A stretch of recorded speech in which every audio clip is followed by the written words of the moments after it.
Interview of Dr. Jeffrey Wiersum, 23 January 2001, Syracuse Thompson Road Armory. Interviewer is Lieutenant Colonel Robert von Hassel. Videographer is Mr. Wayne Clark. Dr. Wiersum, where were you born and raised? Holland, Michigan. And what was your life like there as a young man? Oh, I was trying to decide whether I was going to be a fiddle player or a medic. And my fiddle teacher was an alcoholic. He got as far as the pit, you know, the orchestra pit in the silent movies, and he said, go into medicine. So I did. And so I had a year of college at Hope College, which is in Holland, Michigan also. I was young, so I was almost the only guy left in town. It's a small village. And everybody was wondering why I wasn't in the service and type of thing. And when I finished my first year, I was sent to Detroit, and I memorized the chart, the Snellen chart, because I wanted to get in the Navy. And everybody, the day I went, all went Army. And then I was inducted at Fort Sheridan and sent down to Camp Fannin in Texas for training. And then was sent overseas, got into the tail end of the Bulge. And of all things, I was assigned to the Yankee Division, New York State. That was prophetic, I think.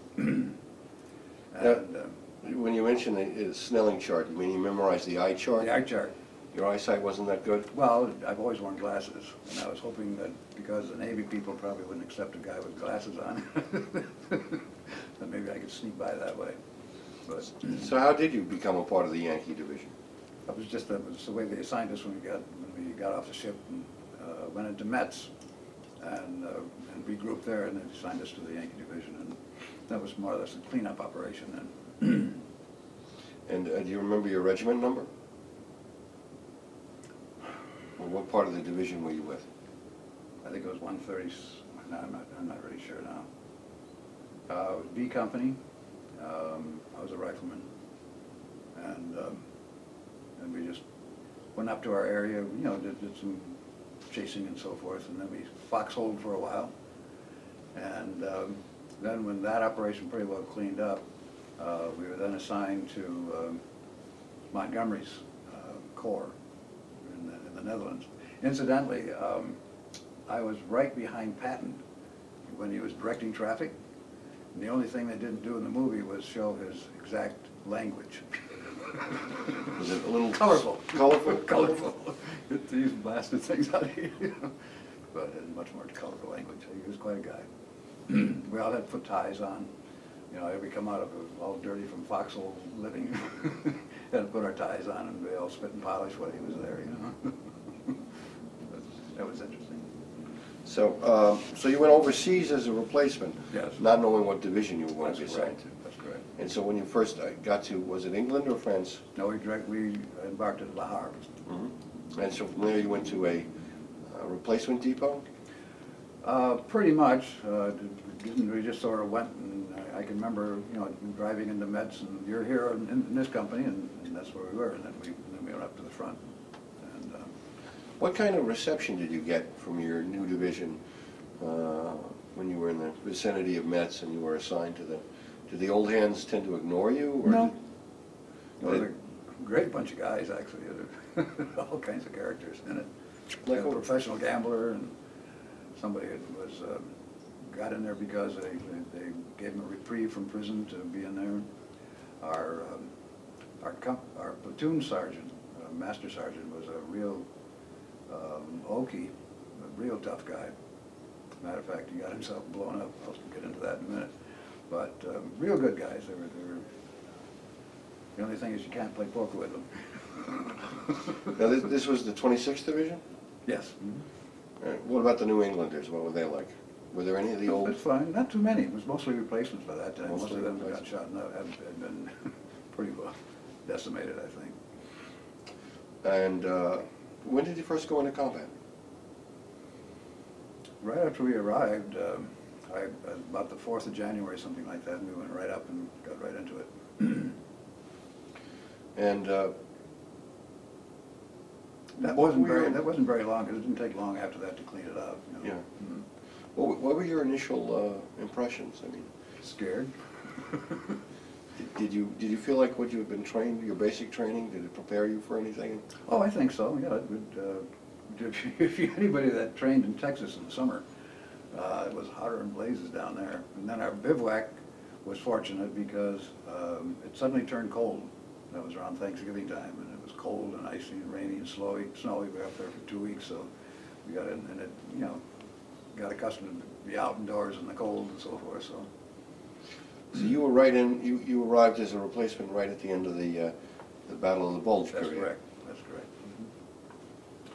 And so, what was it like? What was you know beyond Metz? What was the combat like?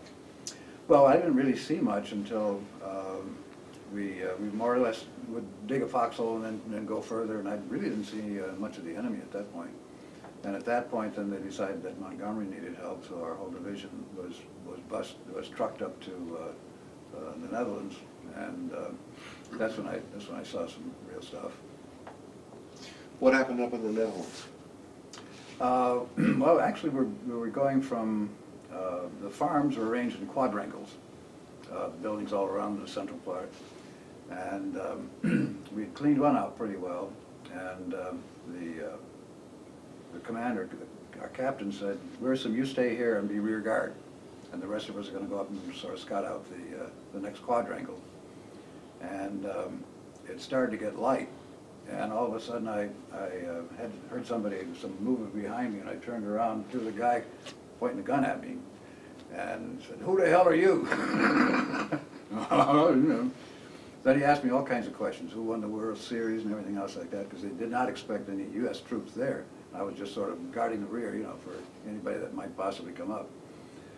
And after all of that, I went into the house where I was and had diarrhea. The other interesting part of that, when it got lighter, I was sort of alongside the house. There was a road in front of it, and then another field beyond that. And I thought I saw some movement across the way. And as I was watching, sure enough, there was a German soldier there. And I put my rifle up. I had you know, scope on it and stuff. I could see him doing the same thing, and we were just trying to decide what we're going to do. I don't know who put their hand up first, but I think he waved at me first, you know. And I waved back at him, and he took off. We both had each other in the sights. Nobody fired a shot. Why not? I don't know. I don't know. He just looked like a young kid. Well, I wasn't that much older. I was, what, 19 then or something? 18? And, but that was the most interesting thing. This guy almost shot me because he didn't expect me to be there. One of our own guys. And then this other guy had this, we both had our sights on each other. And then we went into then it got lighter, and all of a sudden, all hell broke loose in the quadrangle. All kinds of shots and so forth. And I could see something going on. I could see somebody motioning me up, so I came up. And what we did, and what several of the other guys did, was to haul out the wounded. This oaky character of mine, my sergeant, had his whole buttocks blown off, and he almost died in my arms on the way back. But we hauled all these guys out to the first aid station behind us. That was kind of interesting too, because the first aid station was up much closer than they should have been. And they all got the Bronze Star for bravery for being near enemy fire, where actually we hauled the guys out to them, you know. Kind of cute. But then they brought up a tank platoon, six tanks, all as a colored platoon, black platoon. And ahead of us was a hill, and as all the tanks came up into position, the 88 went into action, and boom, boom, boom, boom, boom, all six of them got shot with explosive material, you know, and all of them were killed. And that was a nasty situation, you know, hauling these guys out. They're all dead, but we all, you know, pretty much upset over that one. But in that particular quadrangle, there was a root cellar, and it had potatoes in it. And we actually had potatoes that we cooked in our steel helmets, you know, raw, fresh potatoes. They weren't fresh, but they were, you know, from the previous harvest. But that tasted so good, those potatoes, you know. And the other unfortunate thing was there's a lot of Bock beer. So we all managed to finish the Bock beer. The next day went on to the next Quadrangle. Prior to that, because of that experience, they had scouted out the Quadrangle. It didn't look like anybody else was around. Unfortunately, there was a whole squad of German mortarmen in the woods just beyond it. And with all the bombardment and everything, I thought they must have missed some of them. Because when the rest of us got into the Quadrangle, everything came in. So I don't know, there were 5 other guys besides myself who were hit. And we didn't know whether it was American or German shell because they were a little bit drunk, our guys. And matter of fact, the firepower was so good, so heavy that they brought in another tank to haul us out. And then I went back to Maastricht, I guess it was, and had I winged my arm. And had that repaired, and then I was sent back to a hospital in Paris. And the other part of that was they released us the day before VE Day. So, and we were beyond Paris when the sirens blew and so forth, so we missed the celebration in Paris. But before I left the hospital, they were bringing in all the guys from the prison camps. These skeletons, you know, horrible looking people that survived the German prison camps. And they were all brought into the hospital with me. The same hospital I was in. But this thing, I came from poor people, and I had a disability from it. I still have some weakness in my hand, but I can still write, sort of. Can't read it. It was worse now than worse then. After well, anyway, they put me through medical school, so that was great. So when did you get back to the United States after you're in your? It was in September, August, I think, and then I was discharged in November. And what did you do after the war? Went back to college. I worked for a while to earn some money for the next year's tuition, because what I did was I had enough money from the GI Bill to get through medical school. So I worked and to pay for my tuition to get through college, and then the rest of it paid for the medical school thing. So. Now you had already had 1 year of medical school? No, 1 year of college. 1 year of college. Pre-med. So the GI Bill made a major impact on your life? I could never have gone without that. Medical school tuitions, even then, were pretty steep. So that was a real godsend to be able to have that. What happened after you graduated medical school? Took my training in surgery this was all at Albany, back to New York State again. I was accepted at Albany from Holland. And then in my 4th year, I'd already had a child, the head of our surgery department died and was replaced by 2 surgeons who brought their residents with them, which knocked a classmate of mine and myself off the surgical pyramid. And I couldn't afford to spend 2-3 more years to finish my 5th year of surgery. So I went into practice in a little village in New York, New Paltz, New York. And I spent 20 years there. And then the marriage broke up. I remarried and took our honeymoon, took a charter flight that was chartered for of all things, the Onondaga County Medical Society. And then I got a job at Bristol, working in the research department, which brought me to Syracuse. And when that finished, I went back to practice here, retired, and now I'm working as a medical advisor to a nutritional distribution company. That brings me up to date. Any children, grandchildren? I have 3 children, 5 grandchildren, and a great-grandchild. Let's go back and go over some of these details. These last 2 days that you were in combat, where was that? Do you remember? We were on the push to the Rhine. It was just about maybe 10 miles from the Rhine River. But it was definitely in Holland. In Holland, yes. Mm-hmm. What did you think of your equipment and your equipment, your uniform, your weapons? Did you feel confident with them? Oh, yeah. I was a sharpshooter. I had a sharpshooter's medal. Do you feel like the Germans had better equipment than you That did? .88 was certainly superior to anything I've ever seen. That was very accurate. What about your clothing? Was it sufficient for the environment? Oh, yeah. By that time, it wasn't that cold anymore. I guess the people at Metz, at the Battle of the Bulge, that was really nasty with that blizzard and everything else that they had. But it was sort of lightening up a little bit by the time I got there. You mentioned some of the people you served with were real characters. Oh, yes. Right. Recall any of the other ones? Or? No, I can recall our captain, Mm-hmm. who was a school principal and a real martinet. After the war was over and so forth, and I rejoined my company, he put us through all kinds of drills and things like that. I was ready to get out and go home, but the war in the Pacific wasn't open yet, so he kept us in good military trim by forced marches and really sharp military drill and that sort of thing. We weren't too happy about that, but I mean, he was getting us ready just in case we had to go to the Pacific. Any other officers or sergeants you particularly recall? Competent or incompetent? I got real close to the sergeant that was hit. I felt really badly about that. He was a really nice guy, family guy, you know, real tough. But, and he really kept us in check. Very encouraging, you know, very nice guy. Our captain was a good captain. I mean, he was really good. It was just, it changed totally. His whole character changed when the war was over. How so? Well, being a military, very strict kind of person, you know, no nonsense and everything else. We kind of felt, well, we won this part, you know, hoping that we didn't have to go to Europe, to the Pacific, but we were getting ready to go in case we had to.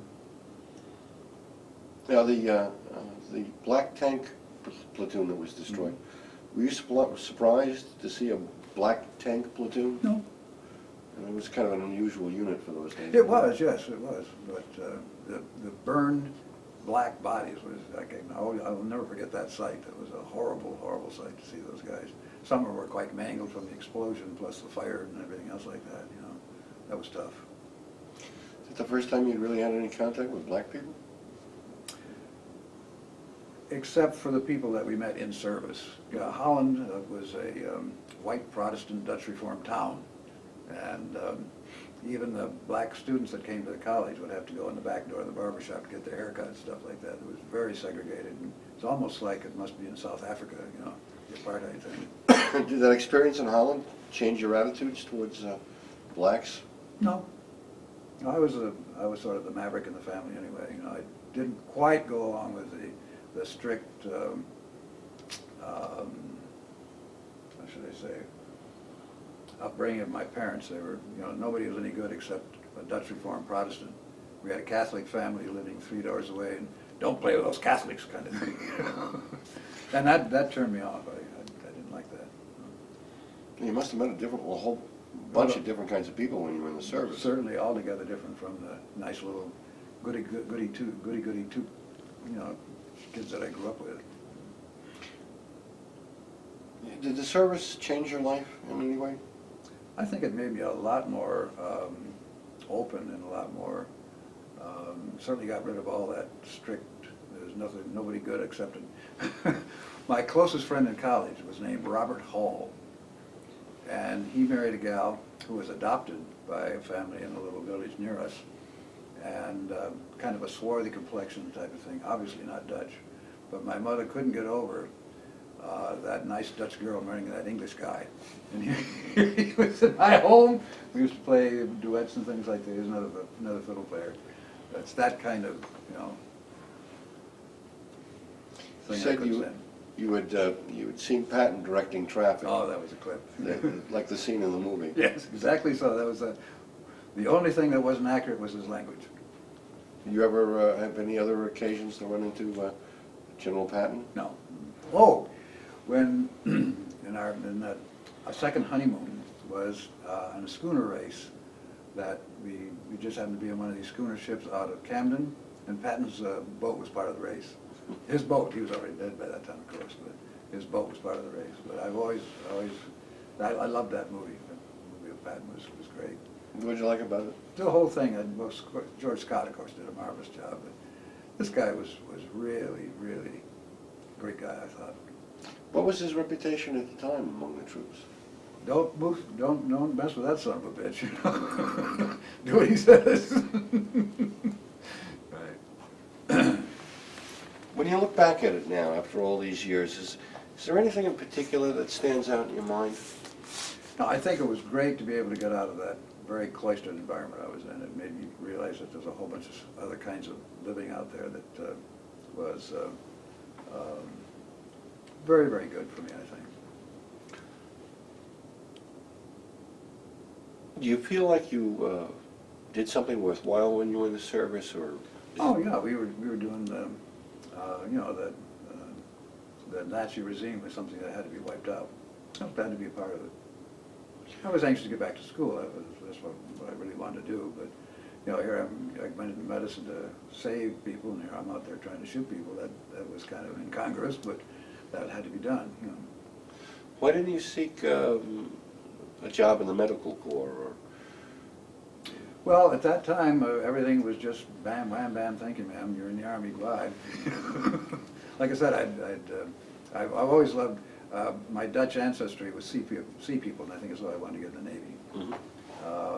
But that didn't work out, so I'll make the best of what I got. So. But it was a good experience for me, very good, very broadening. Why did you volunteer to take part in this program, the interviews? Well, I just thought there are not many of us old farts around anymore, excuse me. And I thought, well, it might be nice to have somebody that even wasn't nearly a native New Yorker, but you know, sort of an adopted son in New York, and just to say something that it was almost like my whole life has been ordered. You know, joining the New York Division, taking that honeymoon trip to Mallorca with the Onondaga Medical Society, all that kind of stuff. It meant that I guess I was meant to be here. I guess you were meant to be a New Yorker, huh? I guess so, right. All my kids are born in New York. So you were doing your medical training at Albany Medical Center. Did you ever do any work with the VA hospital? Yes. That was part of the residency program. We spent time at the VA and part of the time at Albany. And about what years were these? That was, I entered medical school in 1948, graduated in 52, and like I said, the thing blew apart in 56, and that's when I went into practice, went into family medicine. So you were working with the VA during the early 50s? Yeah. What was it like in those days? I mean, was it well provisioned? Well, the faculty was pretty much the same faculty in medical school, and it was well run. It was a good hospital. Still is, I guess. Still a very good hospital. What kind of veterans cases did you deal with? Was it mainly World War II cases, or were they Mostly World War II. Korea right? cases also? No, I don't think Korea had happened yet, had it? No. 53. Oh. I'm thinking about 40, in the late 40s and early 50s, you know, right. Yeah, that was right afterwards, right. No, it was mostly World War II. And you felt like the veterans were well taken care of at the time? I thought he was exceptionally good care. We were good staff, too. Albany attracted some pretty good people. Where did you live in Albany when you were Right studying? near the hospital. Well, as a medical student, of course, we lived in apartments, and once you get to staff, they had an apartment near the hospital where the staff lived.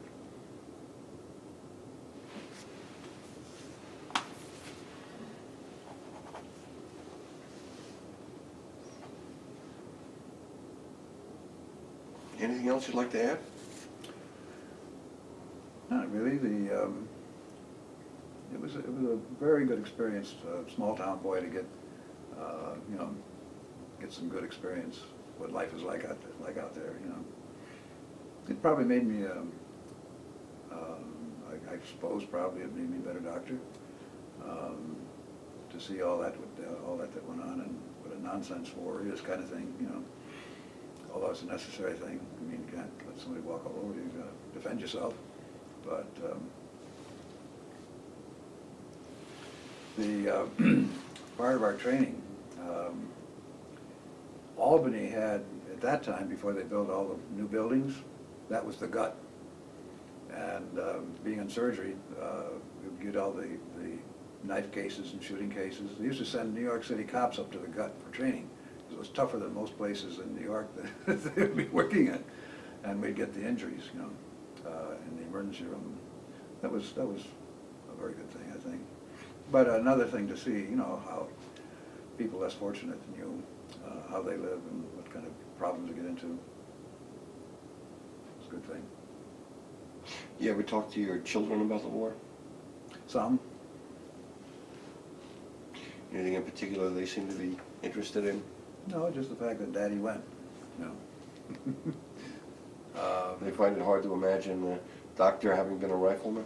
That's true, right, that's true. But it's probably the best place in the world for me. I had applied for ASTP and stuff like that, but the quotas were full at that time, so. You would have probably just ended up as a rifleman Anyway, right. That's what they did with most of those That's guys. right. That's right, yeah. You think it maybe helped in terms of, I don't know whether to call it your bedside manner, but just being able to relate to people? Oh, I think so, I think so. Having dealt with all the different kinds of people you dealt with? Absolutely. And, you know, that, like I mentioned, some of these people in my outfit were released from prison to shorten their sentence, and they were part of my company. And my best buddies, you know, we got along fine. Except don't play poker with them. Don't play poker with them, right? Is there anything else you'd like to tell us or tell the future? Or tell anybody about your what you experienced in the war or what you got out of it? Well, I think also later on in training, you know, meeting people from other countries, like in Albany, they had the United Nations on the house staff and so forth, and being able to see and talk to people about other countries that, you know, what a great place we have here in this country. And to be able to have something, oh, very, very minor part, was important. Because, I mean, this is our country, and this is a thing that is high up on the list of things you really mean, that means something to you, and if it does, you do something about it. So, get there and do it. Then get back to your own life again. Great. Thank you. You're very welcome.